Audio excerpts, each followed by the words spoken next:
திமுக கொள்கையும் காங்கிரஸ் கொள்கையும் ஒண்ணா? திமுக கொள்கையும் கம்யூனிஸ்ட் கொள்கையும் ஒண்ணா? கேரளாவில் காங்கிரஸும் கம்யூனிஸ்டும் அடிச்சுக்கிறாங்க. கேரளாவில் ராகுல் காந்தி வயநாட்டில் போட்டியிடக்கூடாதுன்னு கடுமையா விமர்சனம் பண்ணி எதிர்க்கிறாங்க. பாட்டாளி மக்கள் கட்சி எங்களுடைய கொள்கையை ஒரு துளியும் விட்டு கொடுக்க போவது கிடையாது. எந்த கூட்டணியில் சேர்ந்தாலும் சண்டை போடுதானே பண்ணணும். கிடைச்சிடுமா சமூக நீதி? அப்படி ஒரு சூழல் தானே இருக்கு, இந்தியாவில் இருக்கு. திடீர்னு வரல, இது காங்கிரஸ்ல இருந்து தான் இப்படி தானே இருக்கு. எங்களுடைய நிலைப்பாடு 2026 சட்டமன்ற தேர்தலுக்கு ஏற்ப 24 நாடாளுமன்ற தேர்தலில் நாங்கள் முடிவு செய்வோம். பெரியார் அவர்கள் கொள்கையை மறந்துட்டாங்க, எல்லா கொள்கையும் மறந்துட்டு இன்னைக்கு அவர்கள் ஆட்சி நடத்தவில்லை, வியாபாரம் நடத்தி கொண்டிருக்கிறார். முன்னாள் முதலமைச்சர் எடப்பாடி பழனிசாமி அவர்கள் மீது எங்களுக்கு மிகுந்த மரியாதை இருக்கிறது. அவர் சொல்லியிருக்கின்றார், நாங்கள் 10.5 விழுக்காடு எழுதி கொடுத்தோம், அவர்கள் எங்களுடன் கூட்டணி வரவில்லை என்று. இப்ப நடக்கிறது என்ன? ஆட்சி கிடையாது, வணிகம், வியாபாரம். 35 நிமிஷம் வகுப்பு எடுத்து 10.5க்கும் சாரி வாரி கணக்கு. ஆனால் ஒன்றும் நடக்கல. தமிழ்நாட்டில் எங்கள் தயவால் திமுக 5 ஆண்டு காலம் ஆட்சி நடத்தியது 2006 2011. அதை கலைஞர் அவர்களும் ஏற்றுக்கொண்டு தைலாபுரத்திலிருந்து தைலம், தலைவலிக்கு தைலாபுரத்திலிருந்து தைலம் அவர் எடுத்து வருகிறார்கள். தமிழ்நாட்டில் மட்டும், இந்தியாவில் தமிழ்நாட்டில் மட்டும் தமிழ் படிக்காமலே பட்டம் வாங்கலாம். ஆனால் எங்கள் திமுக எங்கும் தமிழ், எதிலையும் தமிழ், தமிழ் வச்சு தான் ஆட்சிக்கு வந்தாங்க. மறந்துட்டாங்க. நாங்கள் கூட்டணி போயிட்டோம், நாங்கள் அப்படியே அமைதியாக இருந்துள்ளோம்லாம் இல்லை. நிச்சயமா நாங்கள் செய்வோம். திமுக அரசு விமர்சனம் செய்வோம், அண்ணா திமுக அரசு விமர்சனம் செய்வோம், மத்திய அரசு விமர்சனம் செய்வோம், இனியும் செய்வோம்.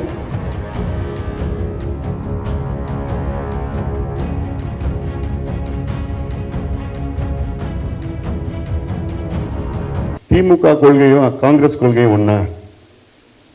திமுக கொள்கையும் கம்யூனிஸ்ட் கொள்கையும் ஒண்ணா? காங்கிரஸ் கொள்கையும் திரிணாமுல் காங்கிரஸ் கொள்கையும் ஒண்ணா? காங்கிரஸ் கொள்கையும் கெஜ்ரிவால் ஆம் ஆத்மி பார்ட்டி கொள்கையும் ஒண்ணா? கேரளாவில் காங்கிரஸும் கம்யூனிஸ்டும் அடிச்சுக்கிறாங்க. கேரளாவில் ராகுல் காந்தி வயநாட்டில் போட்டியிடக்கூடாதுன்னு கடுமையா விமர்சனம் பண்ணி எதிர்க்கிறாங்க. ஆனால் கூட்டணியில் இருக்கிறாங்க. பாட்டாளி மக்கள் கட்சி எங்களுடைய கொள்கையை ஒரு துளியும் விட்டு கொடுக்க போவது கிடையாது. எந்த கூட்டணியில் சேர்ந்தாலும் எங்களுடைய கொள்கை மட்டுமல்ல, எங்களுடைய சித்தாந்தத்தை விட்டு கொடுக்க போவது கிடையாது. இன்னைக்கு தமிழ்நாட்டில் ஒரே கட்சி எங்களுடைய சித்தாந்தத்தை டைல்யூட் பண்ணாத இருக்கிற ஒரே கட்சி நாங்கள் தான். யார் வந்தாலும் சரி, தேர்தலுக்கோ எங்களுடைய அரசியலுக்கோ நான் விட்டு கொடுக்க போவது கிடையாது. அது நீங்களும் பார்த்துருக்கீங்க, மேபி உங்களுக்கு தெரியல, நீங்க அப்ப பிறந்திருக்க மாட்டீங்கன்னு நினைக்கிறேன். எல்லாம் பார்த்துட்டு தான் வராங்க. 44 வருஷமா எங்க மருத்துவ ஐயா அவர்கள் ஒரு கொள்கை பிடிப்பில் இருக்கிறார். எவ்வளவு எதிர்ப்புகள் வந்தோம், எங்க கொள்கையை நாங்கள் விட்டு கொடுக்க போதில்லை, எங்க சித்தாந்தத்தை விட்டு கொடுப்போம். ஐடியாலஜி எங்களுக்கு, எங்களுடைய ஐடியாலஜி என்ன? சமூக நீதி. சண்டை போடுதானே பண்ணணும். கிடைச்சிடுமா சமூக நீதி? அப்படி ஒரு சூழல் தானே இருக்கு, இந்தியாவில் இருக்கு. திடீர்னு வரல, இது காங்கிரஸ்ல இருந்து தான் இப்படி தானே இருக்கு.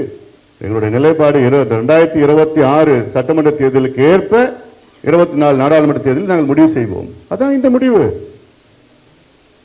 அதனால இதெல்லாம் நலன் கருதி தான், மக்கள் நலன் கருதி தான் நாங்கள் இந்த முடிவு எடுத்திருக்கின்றோம். நாங்கள் இன்னொன்று, நாங்கள் 10 ஆண்டு காலம் டெல்லியிலே நாங்கள் தேசிய ஜனநாயக கூட்டணியில் டெல்லியிலே அவங்களுக்கு ஆதரவு கொடுத்தோம்.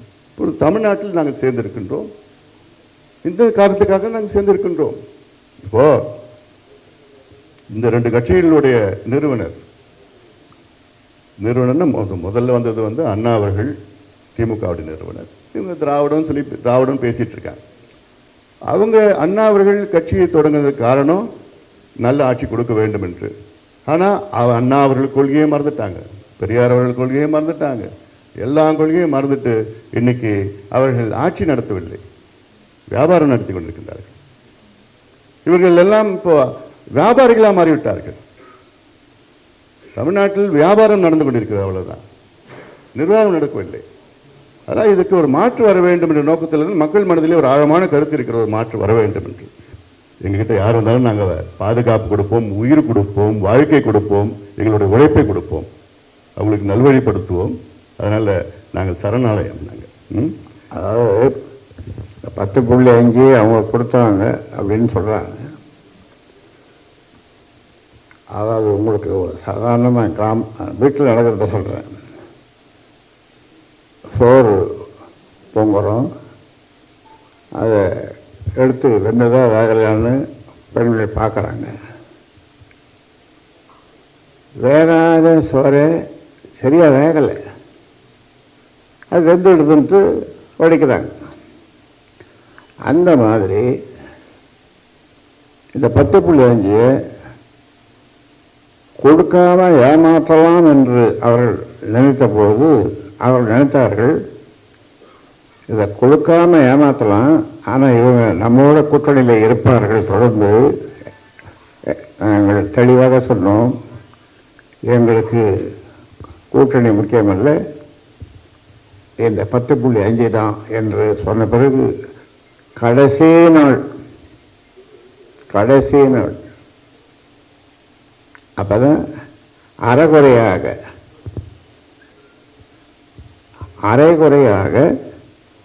அதை நிறைவேற்றினார்கள்.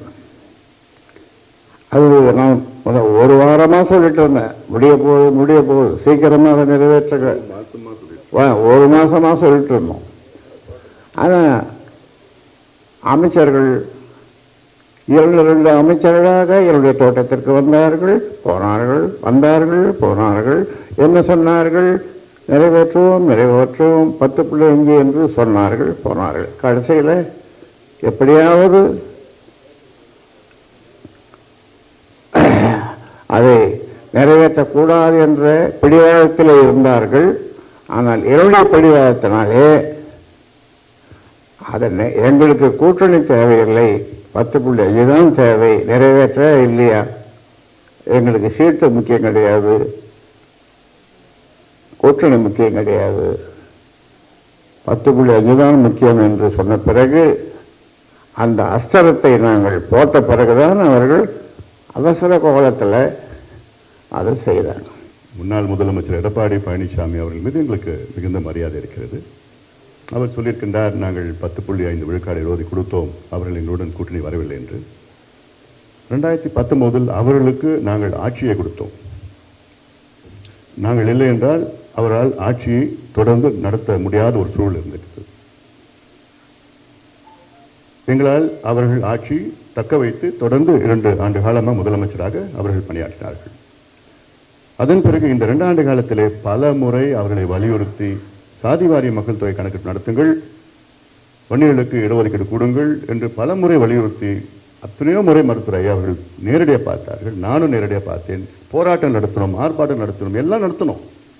ஆனால் எவ்வளோ நடத்தியும் தேர்தலுக்கு முன்பு வரை அதை இழுத்து தேர்தல் கடைசி நாள் தேர்தல் ஆணையம் 4 மணிக்கு பேட்டி கொடுக்குறேன்னு சொல்கிறாங்க,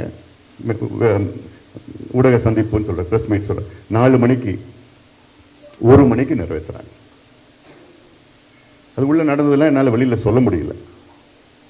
ஏன் இது ஒரு வாரத்துக்கு முன்னாடி உங்களுக்கு உண்மையிலே உங்கள் மனசில் இந்த மிக மிக மிக மிக பின்தங்கிய சமுதாயத்திற்கு இடஒதுக்கீடு கொடுக்கணும்னா உங்கள் மனசில் இருந்ததுன்னா நீங்கள் ஒரு வாரத்துக்கு முன்னாடி கொடுத்துருப்பீங்க, ஒரு மாதத்துக்கு முன்னாடி கொடுத்துருக்கீங்க.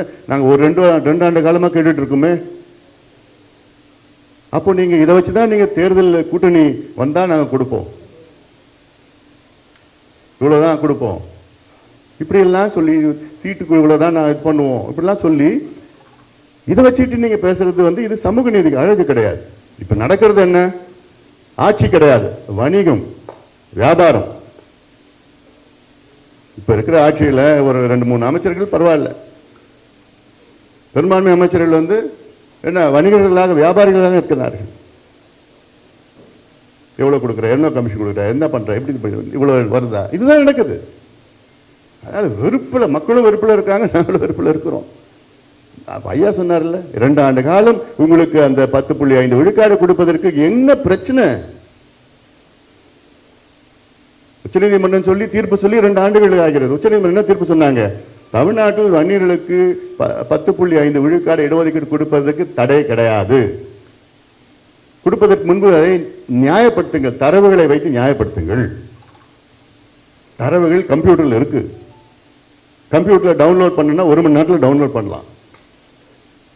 ஆனால் வேண்டும் என்று 2 ஆண்டு காலம் அதை தள்ளி போட்டு போட்டு போட்டு போட்டு போட்டு போட்டு மனசு கிடையாது. சமூக நீதிக்கும் திமுகவுக்கும் சம்பந்தமே கிடையாது. நான் இந்த ஒரு பிரச்சனை மட்டும் சொல்லலை, ஜாதிவாரி மக்கள் தொகை கணக்கெடுப்பு நடத்தணும்னு தொடர்ந்து வலியுறுத்தி வரணும். எங்களுடைய ஐயா 44 ஆண்டு காலம் வலியுறுத்தி வரார். இது சம்பந்தமாக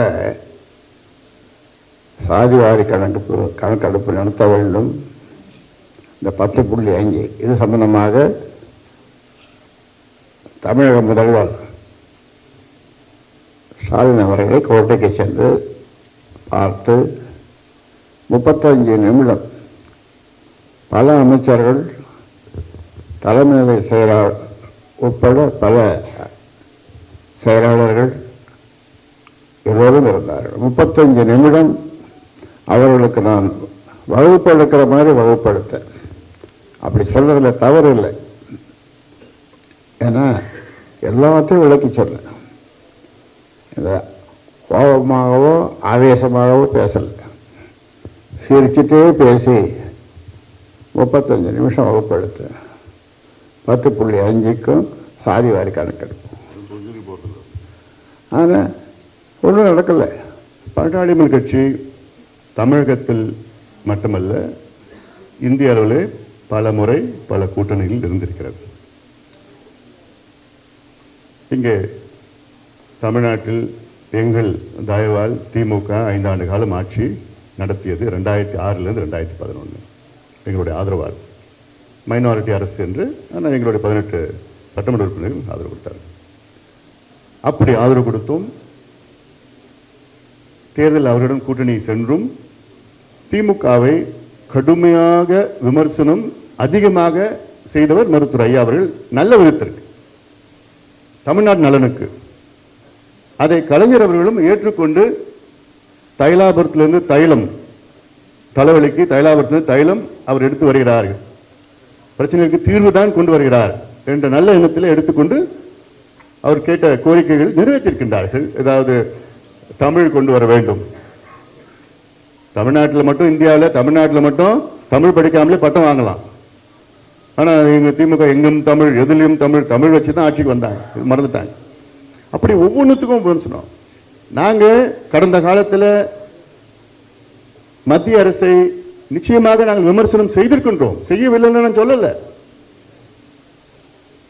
தமிழ்நாட்டு நலன் கருதி மீனவர்கள் பிரச்சனை சம்பந்தமா, நீட் பிரச்சனை சம்பந்தமா உள்ள நம்மளுடைய பல பிரச்சனை சம்பந்தம் செஞ்சிருக்கிறோம். யார் பார்த்தாலும் நாங்கள் நாகரிகமாக தான் செய்வோம். நீங்கள் சொல்ற மாதிரி அப்படி செஞ்சாங்க இப்படி செஞ்சாங்கன்னு அது வேற இருக்கு. திமுக அரசு விமர்சனம் செய்யும், அண்ணா திமுக அரசு விமர்சனம் செய்வோம், மத்திய அரசு விமர்சனம் செய்வோம், இனியும் செய்வோம். நாங்கள் கூட்டணி போயிட்டோம், நாங்கள் அப்படியே அமைதியாக இருந்தோம்லாம் இல்லை. நிச்சயமா நாங்கள் செய்வோம். எங்களுக்கு எதிர்மறையா இருந்தாலும் சரி, எங்கள் கொள்கைகளுக்கு எதிர்மறையா இருந்தாலும் உறுதியான விமர்சனம் மட்டும் கிடையாது. எங்களுடைய மருத்துவர் ஐயா அவர்கள் மோடி அவர்கள் நேரடியாக சந்தித்து வலியுறுத்தி அவர் நேரடியாக சொல்லுவார். அந்த தகுதியும் அந்த தைரியமும் எங்களுக்கு மட்டும்தான் இருக்கிறது. வேளாண் அறிக்கை, வேளாண் நிதிநிலை அறிக்கை பேருக்குன்னு வைக்கிறாங்க. ஆனால் ஒதுக்கீடுன்னு பார்த்தீங்கன்னா 13,000 கோடி கடந்த ஆண்டு, இந்த ஆண்டு ஒரு 2,000 கோடி எக்ஸ்ட்ரா போட்டிருக்காங்க. ஒன்றுமே அதில் ஒன்றும் பண்ண போகிறது இல்லை. எவ்வளோ பொட்டென்ஷியல் தமிழ்நாட்டில் இருக்குது.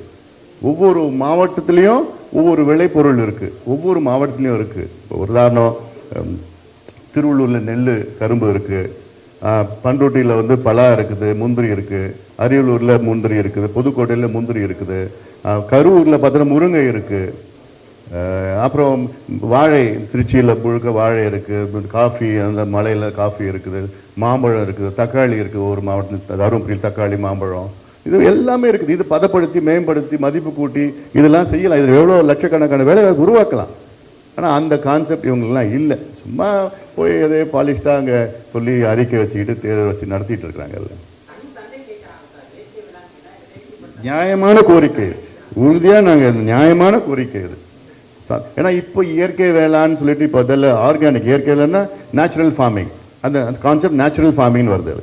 இல்லை, இதுக்கு முன்பு ஆர்கானிக்னு வந்து அந்த ஆர்கானிக் வார்த்தையே ஒரு மாதிரியானது. ஏன்னா நம்ம ஊரில் ஆர்கானிக் பண்ண முடியாதுன்னா என்ன, ஏன் பண்ண முடியாதுன்னா பக்கத்து நிலத்துக்காரங்க அவன் பூச்சிக்கொல்லி போடுவான், அவன் ரசாயன உரம் போடுவான் பக்கத்தில், அதில் தண்ணி கீழே போச்சுன்னா அங்கே தண்ணி இந்த கலக்கும், இந்த தண்ணி ஏற்றி அதில் விவசாயம் பண்ணால் அப்போ பண்ண முடியாது.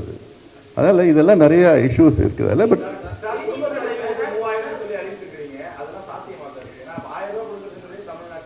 எங்களுடைய ஆசை, எங்களுடைய நோக்கம், என்னுடைய ஆசை, அது சண்டை போட்டு அழுத்தம் கொடுப்போம். 57 ஆண்டு காலம் ஆட்சி செய்த இந்த கட்சிகளுக்கு மாற்றாக ஒரு நிலைப்பாடை நாங்கள் எடுத்திருக்கிறோம். நாங்கள் அதனால எடுத்திருக்கிறோம். நம்ம பார்க்கலாம். தமிழ்நாட்டில் இப்போ 47 சுங்கச்சாவடிகள் இருக்கிறது. அதில் முறையான கணக்கின்படி, அதாவது 30 கிலோமீட்டருக்கு மேலே 60 கிலோமீட்டருக்கு மேலே ஒன்று இருக்கணும். அதை மாதிரி கணக்கின்படி பார்த்தீங்கன்னா 17 தான் இருக்கணும். 47 இருக்குது. அதெல்லாம் நிச்சயமாக நாங்கள் வலியுறுத்தி அழுத்தம் கொடுத்து நீதிமன்றத்துக்கும் தேவைப்பட்டால் செல்வோம். ஏன்னா இது வந்து மிக மக்கள் சிரமத்துக்கு ஆளாகிறார்கள். அது இல்லாமல் சுங்கச்சாவடி கட்டணத்தை ஏற்றிட்டு இருக்கிறாங்க. அதனால் ரொம்ப இஷ்யூஸ்லாம் இருக்குது. கடந்த காலத்தில் நாங்கள் பல சுங்கச்சாவடியில் நாங்கள் மூடி இருக்கிறோம், போராட்டம்லாம் பண்ணி மூடி இருக்கிறோம். அது இண்டிவிஜுவல். இது காங்கிரஸ் ஆட்சியில் தான் இலங்கை தமிழர்கள் படுகொலை செய்யப்பட்டார்கள். ஏன் திமுக கூட கூட்டணி போனோம் கேட்குறேன். நீட்டு தேர்வு காங்கிரஸ் தான் கொண்டு வந்தது. ஏன் திமுக கூட கூட்டணிக்கு போனோம்? கேளுங்க இந்த கேள்வியில் அவங்ககிட்ட வர பதில். அதனால இது எங்களுடைய நிலைப்பாடு. ஏன்னா ஒவ்வொரு கடந்த காலங்கள் எங்களுடைய இஷ்யூஸ் எடுத்துட்டு தான் நாங்கள் போகிறோம். இதுபோன்ற செய்திகளை மேலும் தெரிந்து கொள்ள எங்களது யூடியூப், ஃபேஸ்புக் மற்றும் ட்விட்டர் ஆப்களை சப்ஸ்கிரைப் செய்யவும்.